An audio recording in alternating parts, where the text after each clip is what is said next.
Welcome to part two of my review of Frankenstein.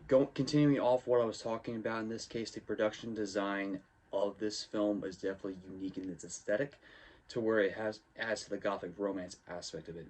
One other aspect of detail I like that stand out was Del Toro's use of animatronics in the case where you see these half-mangled corpses to illustrate the point where Victor is not fully there of creating his monsters or at least his reanimated corpses.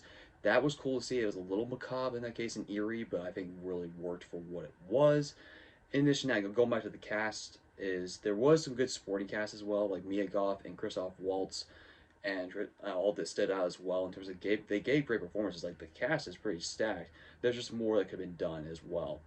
And now that takes into the trade-off section of this portion to where the main thing I had was the pacing of the story felt a little rush at the end and incomplete to where there were some more interesting ideas that could have been explored further. I was bummed that the Bride of Frankenstein element wasn't placed into this.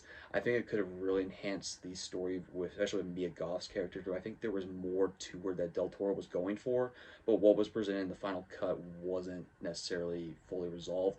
It just gave you the hint there was more there. I think that Mia Goth was really onto something what she was in performance as well.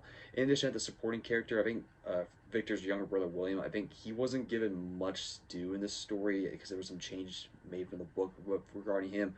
But I think if you could have incorporated him more into that element, that perspective, mainly how the supporting cast saw the dynamic between Victor and the creature, that would have been an enhanced perspective. I wouldn't mind if it gone a little longer for that part, or at least reworked to incorporate that element.